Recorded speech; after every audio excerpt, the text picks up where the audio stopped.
Okay, so I am here back at the park. That seems to be where I'm recording videos mostly at now at the park. Yeah. Oh boy, alright. I was trying to get a video in last night, but I was so sleepy. Yeah, that didn't happen. But today is July the 13th. Yay, lucky 13. Today's 13. It's about I want to say it's about 4 o'clock now. I came to work at 12 o'clock today. I registered the kids. Um, haven't heard from nobody. Not expecting to hear from anybody. I love the energy I'm in right now. Other than right now, I'm a little bit drained. Why, I don't know. I was okay before I got to that job, and it's like something drained my energy. I want to say it was them wings I ate because I was okay before I ate those wings. But now I feel like I didn't get any rest last night when I know that's far from the case. I got a lot of rest last night. Yeah. But anyhow, other than that, everything is going well. Oh, I talked to Chrissy last night. I just don't know what's going on with my baby girl. I wish she'd bring her butt back home. Yeah. But that's another story. Um so nothing to talk about. Everything is smooth sailing right now, and I love it. I love it. I love it. Love it. Love it. Love it. Love it. Love it. Smooth sailing and all is always the space I want to be in. When I say smooth sailing, meaning that at this moment, I don't have any obstacles unless I create some for myself by interacting with somebody else, or if something goes, you know, upheaval in the household and everything is okay so far from what I know. Let's see. Hmm. Right. I looked at my call log and guess who's calling? Clark Kent again. I don't know why. Maybe it's because of the video I released. When did I release that video? I think I released it this morning. But yeah. I'm at the park. I'm just chilling. I got a lot of time. Hopefully my phone won't run hot because it seems like every time I started doing a video in the car now, it wants to run. I mean, when I said run hot, heat up, overheat. But yeah. This is great. I've been looking at some of my videos and I'm like, when I sit my ass down and I make me some notes from my videos, boy, it's gonna be awesome. Yes, it is. Cause I've been talking a lot of, you know, good shit that has really kept me, you know, staying the course, regardless of the many illusions that has been brought forth my way. It's like, okay, let's pull back that veil and let's really see what's happening. Yes, that's what I do. Because I don't let things just creep in and, tell me what it's going to tell me. I read what I need to know and I decide if I'm going to continue to do what, was in motion for me to do based upon your intent and many other things. But that's first and foremost, your intent has to be pure and it has to be, you know, authentic. That's my word. Pure, authentic, fun, and an open mind person. Yeah. You have to have an open mind fucking with me because I can take you so far from this earth. You won't know what hit your ass. Yeah. But anywho, yeah, I mean, as far as content coming to me and speaking to me, I once said in a video that it was like the video was speaking to me, and they are speaking to me based upon my frequency. Certain things are being revealed and brought forth my way to help me see better, remove those many veils that has been implanted for me to see due to those programs that the majority of people has been indoctrinated with. Yeah. Also, let me speak on this. So, today at work is going okay, but Naya called me this morning because she had nobody to open with her. I'm like, that stove is in shambles, baby. It is so chopped and screwed. Anywho, where we at 6 minutes? I really ain't got nothing to talk about. Me watching those videos and me staying true to myself and me just experiencing things the way that I see fit for me.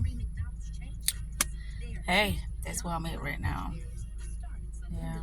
So like I said, I really ain't got nothing to talk about like I normally do because it's not nothing that I can really analyze, So I guess now what's gonna start happening with my videos is that I just,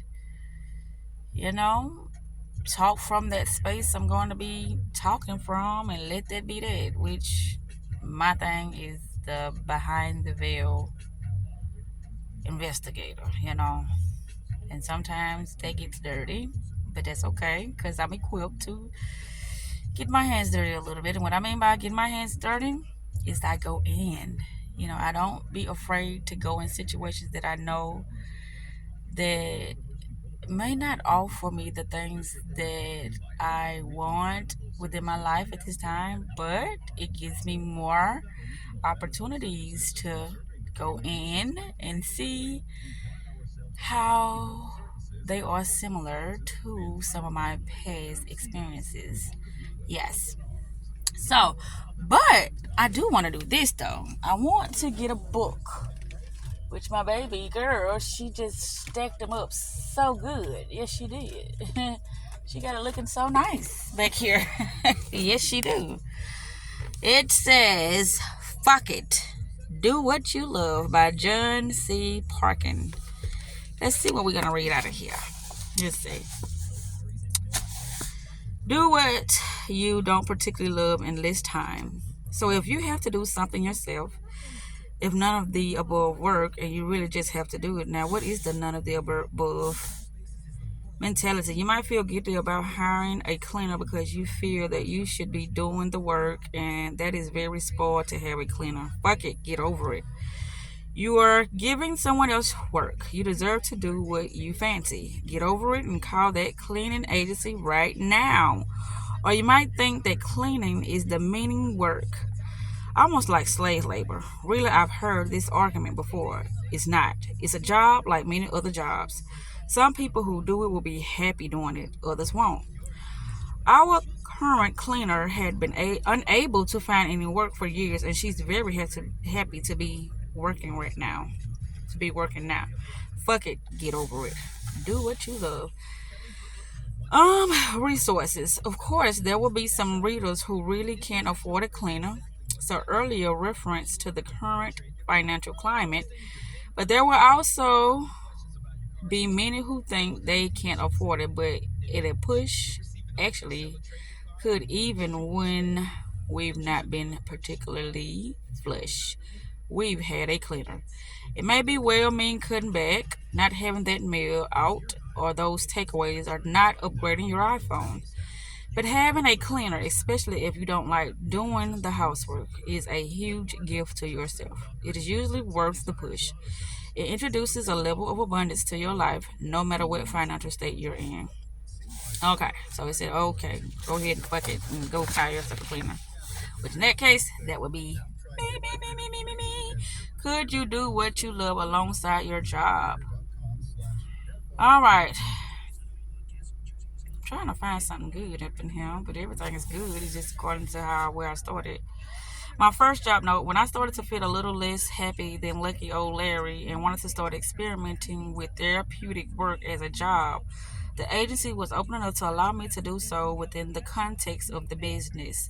I went from being a creative to using relaxation and trance techniques to help others come up with ideas. Even if you can't do what you love within the context of your job, how can you get to do what you love alongside your job?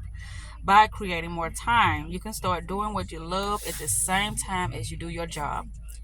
Maybe once you're spending a good amount of time doing what you love as well as what you don't, you'll be happier with the balance in your life. Maybe you'll be grateful for what your job gives you, a sense of satisfaction, status, money, etc.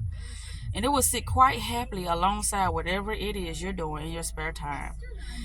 And maybe if you do eventually want to make a living from doing what you love, you could simply start slowly. Don't put pressure on yourself. Do the yoga teacher training in your summer holidays and then start to run a local class one evening a week. Then maybe go part time at work and teach yoga on your day off. Let me read that again. Then maybe go part time at work and teach yoga on your day off. Let doing what you love grow organically. Really start to play with how it could work for you. Play your way to doing what you love. This is a very fucking way to do something. In fact, be playful. Being playful is one of the two ways we know in which people can enter the childlike fucking state. A calm alpha brainwave state. For your information, the other way is consciously to relax. I like to play. I like the lightness and freedom of experimentation. But I also have a rather serious perfectionism planning side. Me too, at times. At times. My personal approach is to mix the playing with the planning, to blend the light with the serious, or rather, to move from one state to the other, and sometimes rather rapidly. To me, this is the essence of the creative process. In creating anything, it's often best to be moving between states. Sometimes this can be rapid and sometimes it's slow. For example, I might write purely creatively for 10 minutes and then go back over what I've written with a more logical and critical eye. The two states tend not to coexist in the same moment. I can't write the random surreal stuff at the same time as holding the critical and rational understanding, but I can happily switch between the two. Comedian, actor, and writer John Cleese, who knows a thing or two about creativity and absurdities that really works, once said somewhere, and I can't find where, that when writing, you have to switch quickly between the clown and the lawyer.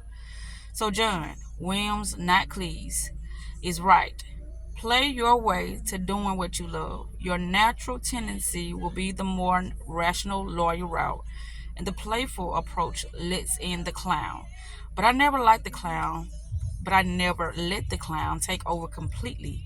That would only end in tears, painted on or real. The problem with either or paradigm is that it keeps you stuck and bring with it higher anxiety levels. You're either anxious because you're stuck doing nothing that you love, or you make the leap and are anxious that you can't make it work or pay your bills. However you do it, if you want to end up making a living from doing what you love, don't assume, as many people do, that it will be harder than doing your current paid job, assuming you have one. Many people are afraid of going it alone in self employment, and clearly it can be tough. You won't have the certainties that comes with paid employment, but the reward can go beyond increased freedom and choice about how you live your life. The financial rewards can be huge, although clearly they will depend on what you love doing and what market you're in. I cover that in chapter 6, making a living from doing what you love. Just don't exclude the possibility of good financial rewards in the area of doing what you love. When Gaia and I were working in advertising agencies, we made more money every year from our hobby projects than from our not in generous. Oh Christ, John, you said like your mom. Just say bloody generous salaries. It is also the case that your hobby projects might make no money at all, at least in the short term, and that making money from them is not the point. I spent a small fortune on developing my fuck it music. I have received some income from the music by doing gigs, but the overall balance sheet for the project is seriously in the red. But I didn't do it for money. I did it for pleasure and because I simply had to. And I will earn money over time with that project. I'm currently 2 years after creating most of the music, putting together a fuck it experience online product that should generate a good and passive income. Your hobby projects might also benefit your other projects or even your paid work, the fucking music I play during our retreats adds to the experience of them. The fact that I followed my dream and made the music allows those who follow the fuck it way to see that it is possible to do it. I doubt whether Richard Branson made any money from those mammoth balloon fights he used to do, but imagine the satisfaction he got from them. And imagine the PR for those flights had on all his Virgin brands. I love singing. After seeing a pop-up choir at the London 2012 Paralympics, I was inspired to set up my own. Although I had no training as a choir leader, I said fuck it and set up a pop-up choir at work. Starting small with just 3 people, now the choir is 20 people strong, and recently we sang in a mass choir opera at London's Albert Hall. Fuck it, this just feels right. This fuck it push mantra. When the feeling fight with the thoughts, use this one to give the feeling a knuckle duster. Wow. That's why nurturing a healthy mindset can transform our lives by allowing us to do more of what we love and also switching our response to doing the things that we imagine we don't love. And there's a secret coming up. I've hidden it under the next heading, but if you suss this, you will exponentially multiply your chance of doing what you love in your life. If you can't enjoy what you have, you can enjoy more of it. Doing what you love with the help of fuck it can be like a slow spreading virus. If you follow the steps outlined in this chapter, prioritize what you love and simply get on and do it and reduce the amount of time you spend on doing the stuff you don't particularly want to do, you will quickly find yourself doing a lot more of what you love. The positive effects of doing what you love will only make you want to do more of what you love. So you're likely to give it even more priority and continue to reduce the amount of stuff you don't love. Gentle virus, see? But there's a way to make this do what you love virus spread much quicker. There's a way to completely knock out the defenses of everything in your life that stands in the way of everything being what you love. And just as the most lethal viruses are often a simple and small mutation of the virus gene, it's a simple and small change in our do what you love virus that makes it unstoppable. This is the formula, and this is going to be it. I'm going to close it up now. This is the formula. We take the current virus of do what you love, and we make the following small and simple mutations to create a new virus, love what you do. No new elements, no new words, no new concepts, just a small mutation of the current formula. This one is a real killer. If there is an area of your life where you're really struggling to do what you love because of habits or obligations or commitment or whatever, when you unleash the love what you do virus, there's no stopping it. Settling from frustratingly being unable to do what you love, no matter